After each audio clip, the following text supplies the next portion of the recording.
Hey, this is John Lee Dumas, the founder and host of Entrepreneurs on Fire. And if you're wanting to learn how to embrace change and navigate through disruption as a leader, then listen to the Leadership is Changing podcast with my good friend, Denis and Adrian. He's prepared to ignite. Welcome to Leadership is Changing. Each week, we and our guests provide information and insights through exploring leading change. This is taking your leadership to another level by finding the balance between executive excellence and personal well-being through stories that inspire real change. It's time to adapt in our fast-moving world when leadership is changing with your host, Denis and Adrian. Hey, welcome to the show, Leadership is Changing. What we as leaders know to be true is that change is constant. Leaders everywhere confront similar obstacles because people are people, but everywhere you go, leaders are overwhelmed, disrupted, and under pressure. They run from email to email, meeting to meeting. Many leaders are not changing quick enough, which means they run the risk of becoming irrelevant and being left behind. The purpose of the show is taking our listeners' leadership to another level by finding the balance between executive excellence and personal well-being through stories that inspire real change. I believe we don't have enough effective leaders in the world today, and if we can get the leaders to step up and lead change, then they can inspire real change. Hey listeners, it's now time to adapt in our fast-moving world, and I want to welcome you to this episode number 150. Yes, wow. It's just amazing to be here at episode 150. I remember not even 12 months ago, so less than a year ago, the first episode went live, which was episode 00, and then we had a few episodes go live as well at the same time. But it's amazing the journey that's been in less than 12 months. So, once again, welcome to episode 150 of the Leadership is Changing podcast. And it's an absolute pleasure to bring you this episode, which is a mashup, but it's coming with two gentlemen that I'm going to be talking about very soon. But I want to say thank you. Thank you to our listeners for listening to the podcast. Secondly, for the reviews and ratings that you've given the podcast. And number three, the feedback that you're giving to me in relation to the podcast, what it's doing for you, what it's doing for others, how much you're enjoying it, people when they're listening to the podcast, and so forth. So it's been a real pleasure to see that kind of feedback, and thank you to the listeners. To our guests who we've interviewed over the period of time, over those 150 episodes, thank you to you for being awesome leaders. Your willingness to help and actually provide and be on the show to provide people your thoughts, your war stories, your experiences that you share with us all. And thank you for being world-class and bringing together with us here on the Leadership is Changing podcast information for our listeners. To the support team, thank you to my mentors. Thank you for always being there. Thank you for helping me through where I need to go next and where we're taking things. And some very exciting things are going to come up very soon, and looking forward to announcing those in the future. The production team, for your consistent, high-quality production that you produce for the show, thank you so much. And to the design team, thank you for everything you do in the artwork and everything we do around the podcast. So big thank you to all of you. And team, what I'm going to ask is that you keep promoting the podcast, Leadership is Changing, to your friends, your family, your network. And if you haven't already, we'd love you to put a review or a rating on the podcast, because that actually helps with the ranking of the podcast going forward. So once again, thank you to everyone who supports this podcast. So my two guests on episode 150 are actually my guests from episode 50 and episode 100. Both gentlemen, Adrian Stevens from episode 50, he's the former Vice President of Talent Management at Hewlett-Packard Enterprise, and Njeru Nthigah, who is from episode 100. And Njeru is the President and founder of the Business Implementation Academy. Both of them share some wonderful insights and wisdom around certain things, and I've actually started off the actual mashup a little bit earlier within the interview and gone right through and left it going for quite a while for you to pick up things. Team, seriously, get pen and paper ready. There's some great insights and thoughts here. And if you haven't already listened to episode 50 and 100, I'm going to encourage you to go back and listen to those after you've listened to the mashup and have got a little bit of an appetite on the kind of things that both Adrian and Njeru shares with us on this podcast. All right, team, sit back, enjoy. How did you actually get into leadership? It kind of started back at high school. During the school process, we had a cadet corps, sort of like play army, if I can say that respectfully. And there was rank that you could aspire to attain. And I figured I'd give that a shot and aspired to be a lance corporal of a section. And then actually was entrusted to be a corporal. So that sort of surprised me to begin with. And it relished that year. It was great. Looking after 7 people, camping, first aid, snake bite treatments, bivouacs, and more. And I began to enjoy just that accountability to help others enjoy the experience. I think that was at its core. And then that kind of continued in terms of being entrusted with more and more seniority, more responsibilities to lead platoons, companies, and so forth. And then similarly, towards the end of school, I was entrusted with school captaincy. And I think at the time, I was a reluctant receiver of these responsibilities, if you like. But what I also appreciated in terms of my identity was the capacity to kind of close my eyes, take a breath, and then step into it. And then really relish that responsibility. But again, most importantly, this accountability to help others get the most out of their experiences, be it at school, or in the context of the year, what was being experienced, the cadet corps, football teams, and more. And so that was really my first exposure to it. And I maybe thought it was a one and done. I did that, and let's get out there and live life. I was into music, playing in bands. I never aspired to be a leader per se.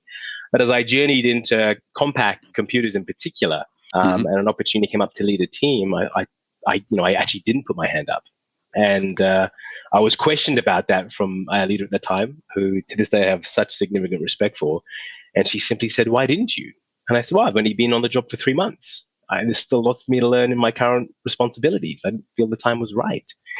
And she said, "But Adrian, there was a couple of other people that put up their hands that started at the same time you did." I was like, "Really? Oh my goodness." Would have been a lost opportunity for me not to at least have helped others more broadly. And that was a lesson learned. Don't wait, raise your hand, reach out and at least express your interest or let people know that you have a desire to make a broader difference and to help. And so the next time a role came around, of course, I raised my hand and I was given that accountability to lead a team. I was very young. I was in my kind of early 20s, 24, maybe 25. And the team, of course, were invariably in their late 20s, early 30s. And so there was an immediate natural tension point in terms of, well, hang on a second, who are you? Tell me what to do. And that's when I realized pretty quickly, well, hang on, I'm not actually here to tell you what to do. I'm here to help you succeed. My job is to make sure you have all the tools and the support, the backing. You got a place to soundboard, to ideate a little. And I'm someone that will, make sure I'm here for you. And that began to soften that tension and build some trust. And I began to realize maybe that was my little formula for success, ensuring people understand how much I care. And then I'm basically here. My job, my paid job, is to make sure they succeed fundamentally. And I've, in essence, carried that through into every, accountability I've been entrusted with. So that's how it began once I stepped into a corporate context, basically. Yeah, beautiful. And really quite interesting, because I've got a couple of questions here. One is, how many snake bite treatments did you have to do? Fortunately, none in the real world, yeah. But, that's good. So I quite like what you talked about, closing your eyes and taking a breath and then stepping into that responsibility, which is really good. But I think the important thing here is as well is that the two questions I got, one is raising your hand and stepping up and doing that. How important is that for leaders to make sure that they're doing that on a regular basis? I think it's very important, because if you don't express what it is that you want, or you don't help others see what you have the potential to do or how you'd like to contribute, then you could miss out on that opportunity. And I think that's potentially a risk, whether it's in terms of your own career development or in terms of your ability to garner feedback, because you might miss out and be curious as to why, and then you have an opportunity to get guidance in terms of what that why might be. And it could be a lack of experience. It could be they're not quite the right timing. Who knows? But I think, again, between the feedback you garner or the responsibility you could be entrusted with, it's going to be a gain for you. So I do think it's important for people to raise their hand and clearly state what it is they feel they have the capacity to do. And it doesn't always have to be about leadership. It could be to take on a new project, take a risk and go build some new product or system. And that's what really grows us. It's those experiences ultimately. Yeah, absolutely. Yeah. And so the second question there was, based on what you're saying just before, was that there seems to be leaders who do struggle, and sometimes they call it the imposter syndrome. They sort of struggle in the fact that they've been promoted to the role, and there are people there who may be more experienced in tenure in the way of being in that team a lot longer, or the organization, or they may be more of a bigger age, if I can put it that way, than the actual leader itself. And that leader doesn't have to be like a new frontline leader. It could be right through to the executive levels as well.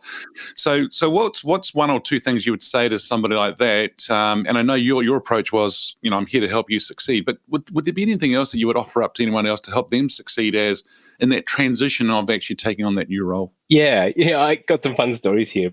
Based on my own experiences, I feel that I suffer from imposter syndrome, to an extent, and I've found good coping mechanisms to work through it. But for me, being entrusted with responsibilities, whether it was at school, and I guess, how you interpret your environment shapes a lot of your thinking over time. And I know back then I was like, who, me, what, a corporal? I wanted a lance corporal. Oh, wow. I didn't expect that. That's nice. Let me see what I can now do. And it just continued into my career in Compact and HP, where, through various promotions or being entrusted with new responsibilities, I was always a little surprised. And again, relative to a lot of my peers, I was relatively young, 24, 25, 26. I think I was leading a go-to-market group at 28. Most of my peers were in their 50s. And I kept saying, gosh, I have to pedal fast to do this. I am not good enough. I don't have enough skills. I'm having to double down all the time. And on the outside, I was cool and calm. But on the inside, I was working super hard. And I sat down with a mentor one day, and they hit me right between the eyes because I was babbling on about all this responsibility at such a young age, and how am I going to do it, and I'm pedaling so fast. And they simply said two things. Well, how old are you? And I think at the time of this conversation, I just turned 30. I'd just become a director. And she said, well, what have you really done? And I said, oh, what do you mean? I've done all these amazing things. And she said, well, I know a lot of self-made millionaires who are 30. I know a lot of CEOs who set their own businesses who are 30. I know a lot of people that what have you actually done? I was like, oh my goodness. And in an instant, I thought, you have got to get over yourself, Adrian. What you're really being entrusted with, it's pretty simple. It's quite straightforward. Why are you spending all this time worrying about whether you can or can't do something? So that helped in a way. It was a bit of tough love, you could say. I got a little sweaty at the time when that feedback was given to me. But it did create a shift that elevated my sense of certainty around getting engaged and spending less time worrying about whether I can or can't.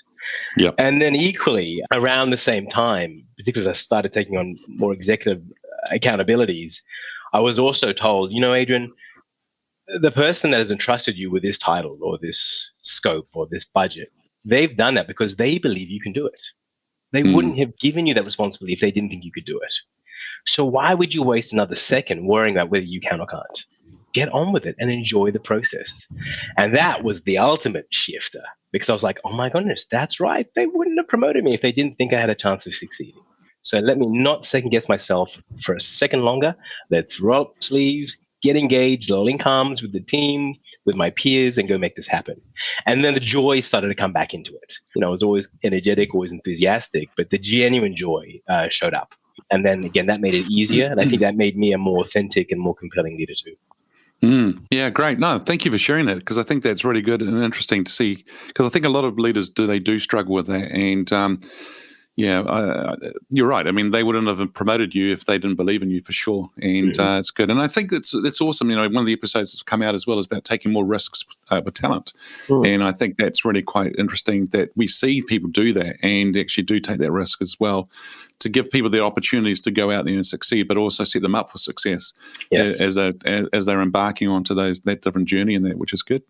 Yep. So, Adrian, you've probably got many ideas or thoughts on this question here, but who's your favorite leader? Now, this person could be alive or from history. So who's your favorite leader and why? I'm not sure I'm going to do you justice here, Dennis. It's a really tricky one. I thought, if I think about who my favorite leader is, how do I pick just one? And equally, often when I've reflected on leaders that I might have admired in the past, at some point in time, something happens where something is revealed, and of course, they're just human and they're flawed in some capacity, or, they're discredited in some way, and it's so disappointing. So I've really struggled with that whole notion of, what is the ideal leader? When at the end of the day, we are all just human beings, right? We have our strengths, which shine through, and that's what ignites people to go pursue a goal or translate an idea into a solution or some kind of value. But equally, there are flaws there. So I think from my perspective, and maybe this is where I'm ducking your question, I've always just cherry picked those strengths or those elements in leaders that I valued. And if I think currently, I mean, the first leaders that come to mind for me now are leaders like Satya Nadella, who of course heads up Microsoft, and the remarkable transformation he's helped engineer there, built on a cultural shift, this embracing of growth mindset, on the art of what might be possible if we give ourselves the capacity to fail a little and find ways. I loved his whole notion. I think he was the first corporate CEO that I heard. It was a video that I watched where he said, can you imagine what might be possible if we could align the collective unconscious of all the team members at Microsoft to go pursue a vision? And I thought, who talks about the collective unconscious of an enterprise like that? It was just marvelous. So I love that about Satya. Equally, I love what Barack Obama kind of taught me around how he managed tough situations, complex questions with humility, a steadiness, and a grounding that I felt helped bring people together. You could argue or debate that perhaps, but for me, I think that was a remarkable way of tackling tough issues. And I loved his just overall approach. Oprah Winfrey, the value that she's created, through her work over time, I think is magnificent. And the one thing I gleaned from her, I had this unique opportunity to meet her last year. I have to pinch myself. It was fantastic. But she talked about the greatest gift we have is to validate someone. I was like, is that the greatest gift we have? What does that mean? And she just simply talked about her experience, interviewing people, luminaries, celebrities, politicians, leaders in their various fields, pop stars over the years.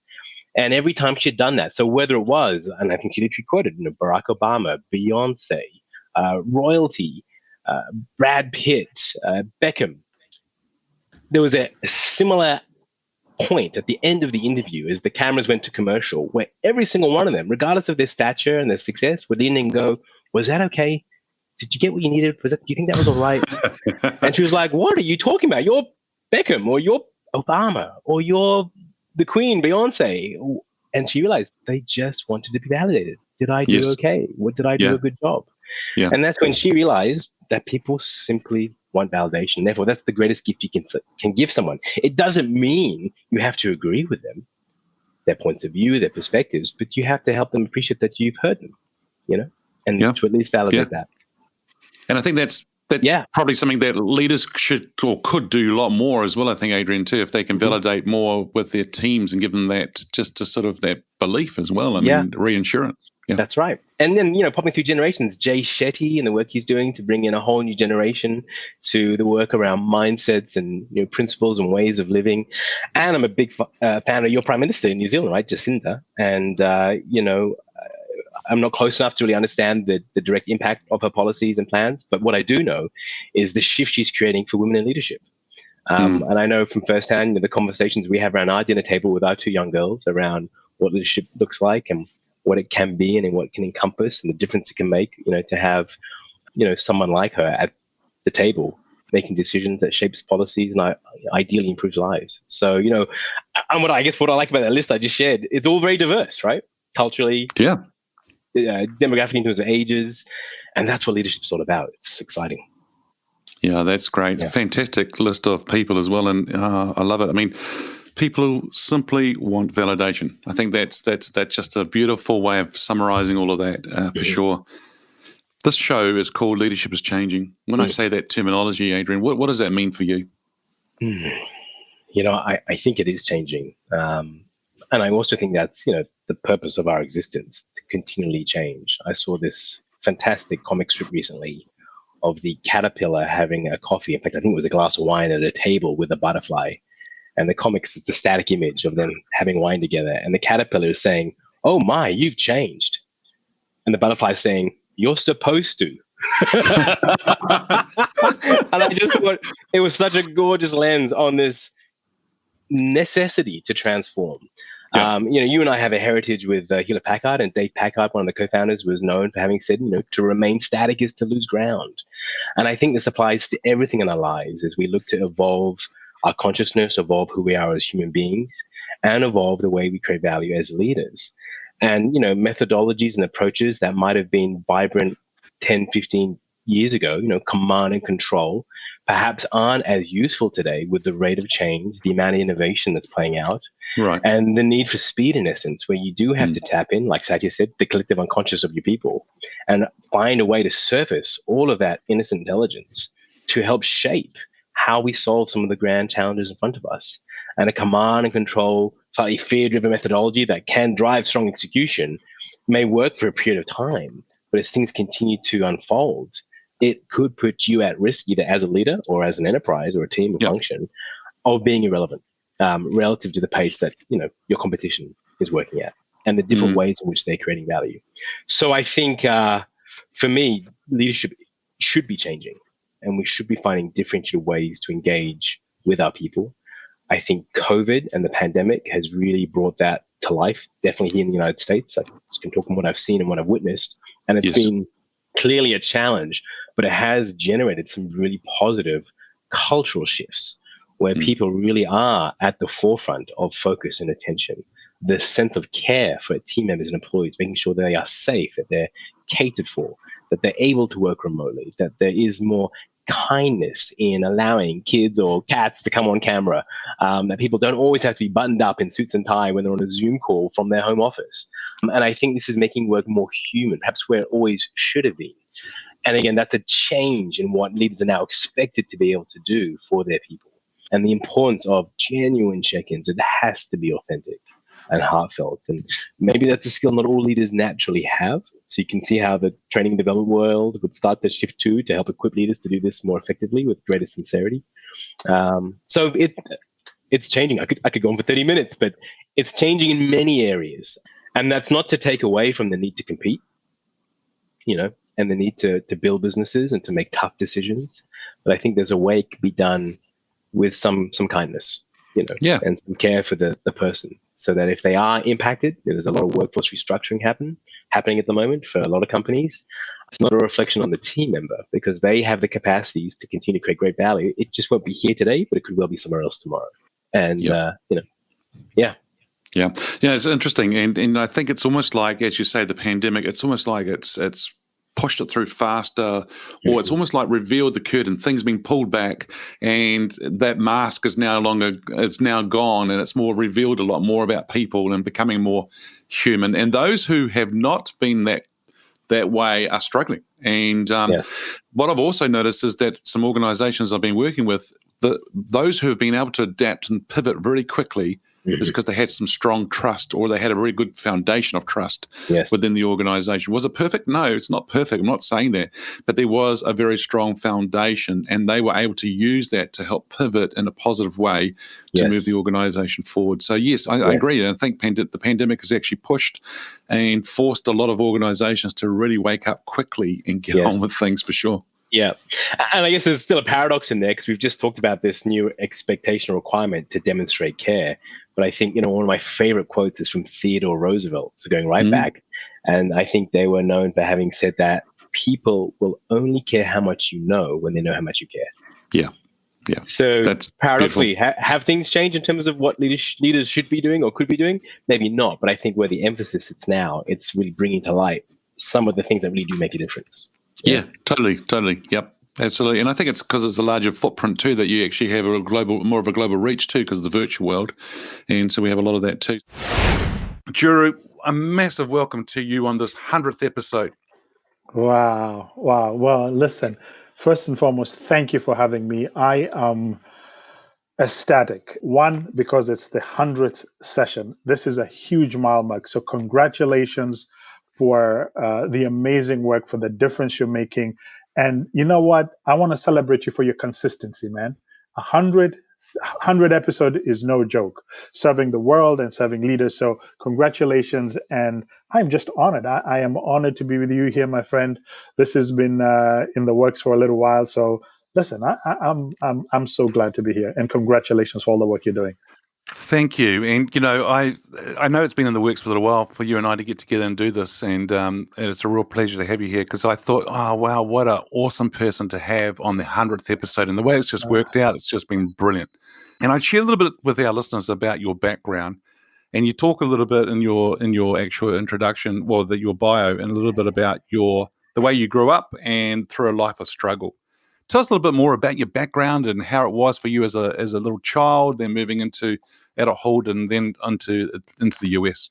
Sure. Well, thank you once again. It's a joy, and it's. I'm really honored to be here. Listen, I grew up in Kenya, and I grew up in.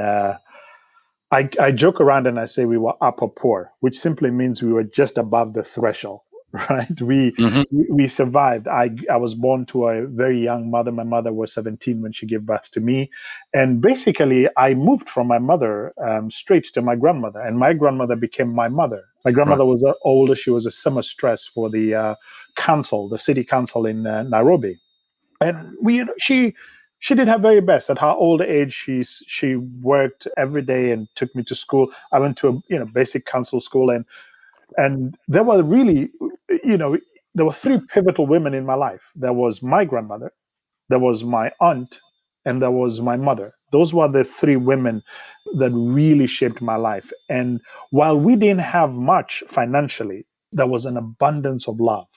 There was an abundance of three women that taught me leadership from the very beginning. There was an abundance of three women who taught me that I was more than my environment, that I could live outside my current conditions and circumstances. So they shared, the little that we had. I joke around and I say, my mother taught me adventure. My journey to America was nothing more than what my mother taught me. I've traveled the world from the seedling of a woman who did the same. My aunt taught me the basics of making my bed, learning how to cook, the survival things that have kept me in the world. My grandmother taught me family, taught me God, taught me what it really meant she taught me relationship. Now, my life really changed at the age of 17, actually 18. In Kenya, we do a national exam that qualifies you to go to university. Mm-hmm. And on that morning we started, I lost my mother. Now, here was the morning of the exam. The morning of the exam. I literally woke up and went to school to do my first paper and came back home and my mom had passed away. Wow. So I went to school, a guy who decided he wanted to come to the US to become a pilot. I wanted to do so many things, and I came back that evening and I did not have bus fare to go to school the next day. Mm. And that was the first shift. A year later, my aunt passed away. She had been unwell for a little while, and she left 5 kids. So here I am, 19, lost 2 important people in my life, and I just inherited 5 kids. Youngest was 4 years old. So not only have I become now a father, a provider, 2 years after that, my grandmother passed away.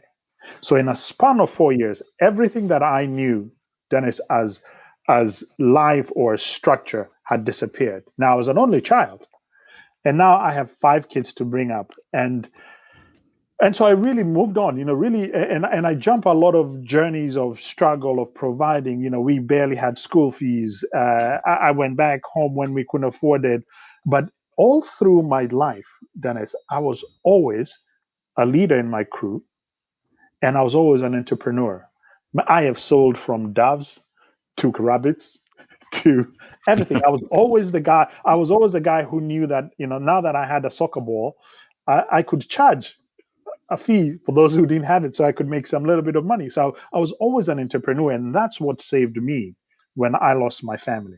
I immediately became an entrepreneur, ended up working for somebody who had a freight forwarding company. Within a little short while, I ended up starting my own company. And golly, I'm 22, 23, and I was making more money than my entire family had ever made. I was freight forwarder for the big national companies and nonprofits and diplomatic missions. And so I was, and really, as I share this was really my own personal growth and my own journey. And here I was a rich, poor boy. I had A rich poor boy. Wow. I had all the trappings of money.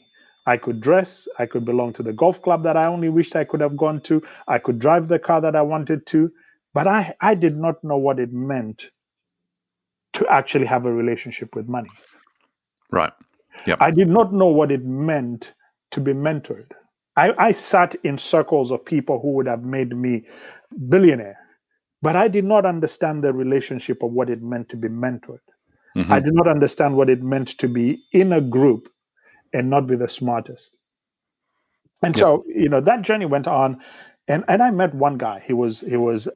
Somebody had invited us on it was a maiden flight into Sudan, and I met the CEO of Kenya Airways, and he was a Dutchman, and he's the first guy that I actually experienced great leadership so close that he convinced me immediately. It took me 2 years. Let me not say it took me 2 years. And I decided that I actually wanted to learn from this guy. And I sold my business. And I got an opportunity to go and work for Kenya Airways. And that was my first mentor. That's the first person who mentored me. And what age were you then when you discovered that? I was probably 25. Yeah. Okay. Cool. So you've actually had, quite a few years there with some money and some success and so Oh, forth. yeah. Oh, yeah. But I was probably 25, 26. I'd but probably as had you that said, for years. Yep. yeah, and as you said, it was you had people in front of you, but you just didn't realize they understand the relationship there and how that could actually help you to go on to other levels until Absolutely. you were ready, which was later on. Yeah, absolutely. And here it was is you've got to remember that my self-worth was attached to how much I had and what I could show, because I had never had these things. You got to remember, I'm a guy who passed by the golf course on a bus, and now I belonged to the golf course. I was a member of the golf club. Those two things were just a reality. And so I got caught by the trappings of the little money. And so I thought that was what was money. And I thought that was what was leadership. And the more I had, the less happy I was. The more I had, the more empty I was. I walked the walk, talked the talk, dressed the part, but completely empty. Yeah. Wow. And so what an amazing background you just shared there, and the experience and that journey, what you went through, two important people in your lives gone. You've inherited 5 kids, 19 years of age. Yep. And then you go on to as an entrepreneur because you knew that you had to do things. And the first time I met you years ago in the United States when we were there together, the first time I met you was I just saw you with this presence there, a guy, strong guy, knowing, but what I still remember today, and even as I think about you today, your shoulders, it was like, this is a guy whereby he can carry a lot of load on him. And I'm sure during at times it's not easy for you to carry a lot of loads on you. But I think you as a change person, you've experienced so much change in your life, even when you're at 19 years of age and so forth, and what was going on for you. And even today, you carry that load on you. And I know that you are a special person who can actually help others go forward as well, which is really, really, really quite cool. Well, thank you. Thank you. Yeah. So Thank you. how did you, I mean, I think you've actually answered the question a bit about how you got into leadership, because, you've talked about those stories, but is there anything else you might want to share about how you Oh, got into leadership? I got to tell you, this is very interesting. So I'm in South Africa now, and then I was flying everywhere, and I was this little big shot. And when you're traveling around, you go to the airport and you buy books, right? You're supposed to look smart. So I bought a book called The 21 Irrefutable Laws of Leadership, Yep. which I had never read. So I am now 27, 28, 29. The last book I read was when I was 18, when I was getting out of high school. And one night, I'm in Sandton, Johannesburg. It was a Friday. I picked that book and I sat with that book, Dennis, and I could not sleep. That was the first time I actually realized, after reading that book, that there was actually this whole concept of leadership and it could be learned. Because up Yep. until then, I had been a positional leader. I led by my position. I led by my authority. But for this first time, I actually picked up this book and I said, my God, I want this. So this is what happened. 3 months later, I quit my job. And I decided I was actually going to come to America to seek the author of this book that I had never seen. This is the first book I had read about leadership. I was seeking a guy called John Maxwell I had never met. I was Yep. embarking on a journey that I had no clue. I'd never been to America. I did not even know what to expect. So I took my little savings that I had at the point in time, and I had a daughter back home, so I left the money there, and I left Kenya with $1,000. I went into London, went into a travel agency, and I said, I would like to buy a ticket to Atlanta, Georgia. Why Atlanta, Georgia? Behind the book, it said that John Maxwell had an office in a place in Atlanta called Duluth. And I said, I'm going there. I came to America, suitcase, a Bible I had never read, the 21 Irrefutable Laws, $749, seeking a mentor that I had never met, on a journey I'd never been, to a country I'd never been, to a city I'd never been. Amazing. And Dennis, in that pursuit, I come in, and golly, literally when you come to the airport in Atlanta, right across the airport, there's a Best Western. I checked into the Best Western, paid for a week, and that was Welcome to America, and took a train the next day and all that stuff. And it was a journey. And really, to share this with you, is in under a year, Dennis, I was cutting grass. I was working for a landscaper to put food on my table. You got to remember, I was flying first class a year ago. Yes. I had a driver, a pool, a swimming pool. I had the trappings, and now I'm cutting grass, pursuing a dream that I have no idea what to do. But that's the first time, Dennis, I met me. That's the first time I began to learn how to lead me. I began on this journey of discovering myself. That is awesome, huh? It was, and I was so broke, I couldn't even afford the leadership books. Let me tell you, I would go to the bookstore. It was $17, and I couldn't afford it. So you know what I'd do? I'd open the leadership books I was reading, and then hide them and go and hide them in the section of under cookery or technology, because when they arrange them, I can hopefully come back and find the book the next day. Yep. Fast forward 9 years to date. Now, I went to John's office, and my first leadership books were in his office. And I went in, and there was nothing. They would make me pack books for conferences, and they would give me the one book, and I'd go in. That was my first journey of leadership, of learning and growing. But I knew there was no going back. There was no way that I was going back. It was easy for me to go back to Kenya and get a job. It was easy for me to go back to the environment I knew. It was easy for me to go back to the same crowd of people who I knew. And in that case, that was my comfort zone. Isn't it interesting how it is easy to go back to our comfort zones? And for a lot of people, they don't want to go out and do what like you've done, whereby they've gone and risked everything. They've gone and said, okay, I don't have much, and let's go and do something and pursue that dream. Yep. And they don't follow it. They don't go ahead and do it. And then what they realize is, oh, it's so much easier. Well, it's not easy. It's just the comfort zone, right? And so I can go ahead and do that. But you've just got to really acknowledge you for what you've done and how you did that. And getting there to the John Maxwell office, which is just fantastic. I've just got, listeners, I've just got this smile on my face just listening to the story here that Njeru is sharing with us in relation to it. And yeah, it's fantastic. So the question I've got for you now, and I don't know whether who it's going to be. Now, this person could be alive or from history. Who's your favorite leader and why? Oh, wow. They are different leaders. I think right now, for me, when I look at in the realm of leadership, I have to say John Maxwell right now. One, because not only have I had an opportunity to see his impact, but I've also had an opportunity to see him evolve. Being a part of the John Maxwell team as founder members, but just being in that whole part of him coming from just understanding, self-leadership to team leadership and understanding success, and then seeing significance where he's now impacting worlds and countries. That for me is why I pick him. And why I pick him is because that's practical leadership. A lot of people talk about leadership and positional, and in a world where today we are, I don't even know whether to call it deficit. I mean, we are anemic to leaders and leadership. We are at a place where we've glorified the worst of leadership. It is so refreshing to see somebody like him who's leading people. And I think, leadership is nothing, as he's taught us, it's leadership is influence. And watching him, seeing the impact that he's had in the global world excites me. in the world of business, I think Elon Musk is pretty interesting. I like people who are unconventional. I like people who are willing to put their stake in the ground and try something that has never been tried.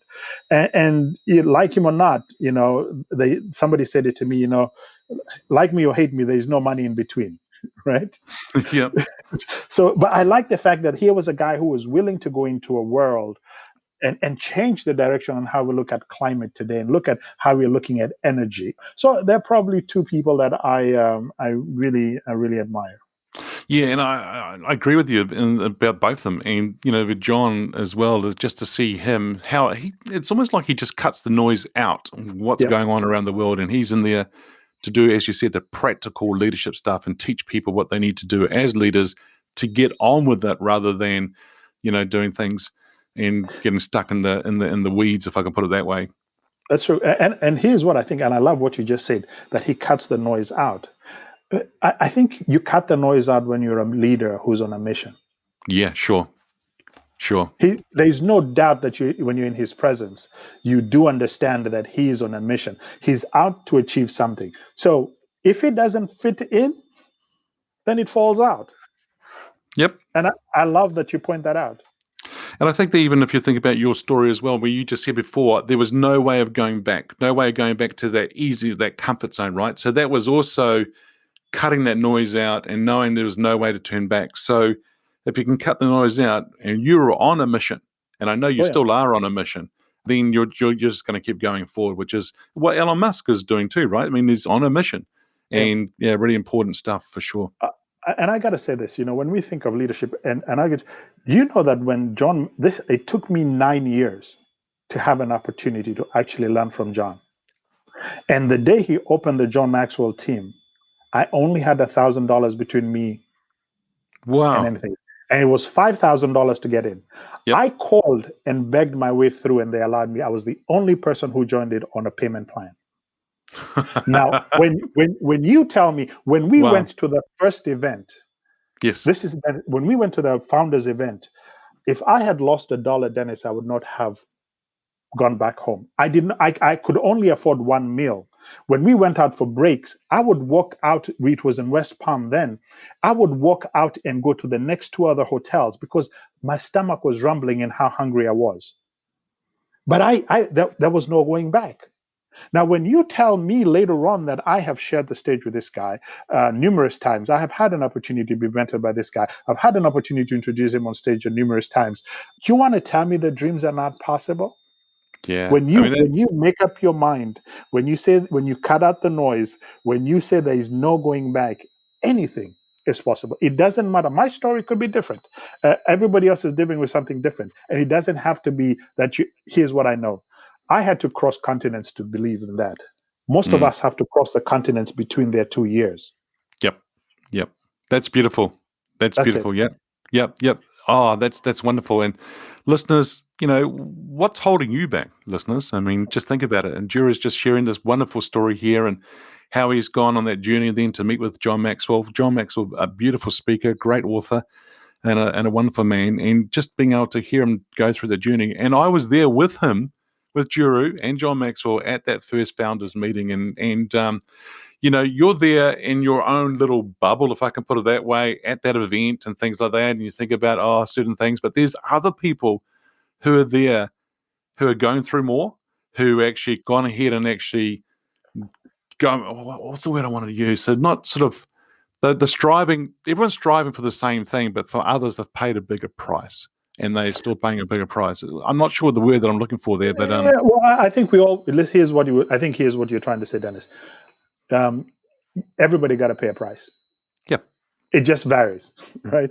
For some people, but everybody's got to pay a price. And I think the lesson behind this is, if you want to be your best, if you want to have the impact that you want, if you want to live a life that is meaningful, if you want to look back and say, hey, you know what? I left it all. You got to pay a price. Yep. I mean, think about this. It's been almost 8-9 years. Yes. That we got to meet at this particular event, and you want to know the beauty about it. Some things for me is is the quality of the life. I get to meet you, Dennis. Yeah. I get to have this conversation with you years later. And this is what's very interesting, listeners. I may not speak to you every other day, but every time I speak to you, it sounds like it was yesterday. I agree. Me too. Exactly like that. So And I know that even when we're messaging each other, we call each other brother. And and I mean it from the bottom of my heart. Me too. And it's like, if we're in somewhere and something is in trouble, you're in trouble, I'm there. It's just the way it is. And that's just a beautiful thing to see. So cut the noise out, especially when you tend to cut the noise out when you're on a mission team. And listeners, what mission are you on today? And what can you do today? And what are you, I wouldn't say sacrifice, but what price are you willing to go and pay to go ahead and do that? I'm not talking about money. I'm talking about what are you willing to go and step up to do, go and chase that dream that you want and get underway. Yes, your coffee may not be warm enough or hot enough today. I get all that. But it comes down to the fact, how big is your why? How big is your dream? And it's really important. So, Njeru, the show here is called Leadership is Changing. And I'm loving this conversation with you. The leadership is changing. When we talk about that, what does that mean for you? Well, so I want to look at it from two perspectives. One, I want to start from a personal level. If you're not growing, you're dying. Yep. You're not in the leadership game. If you're not growing, you're dying. And that means investing in yourself, investing in your growth, investing in listening to podcasts like this, surrounding yourself with people who are going somewhere. It means that you are doing the inside work so that you can show up and show out as the right leader. If you're not doing that, leadership is leaving you behind. Leadership is changing. Mm-hmm. Number two, I want to talk about it from a leading perspective. I think the era of authoritarian is gone. Today, you lead people. You lead people, one, by example. You lead people by connection. You lead people by understanding people where they are. The greatest leaders of this next generation of our time are going to be the people who are going to listen more and talk less.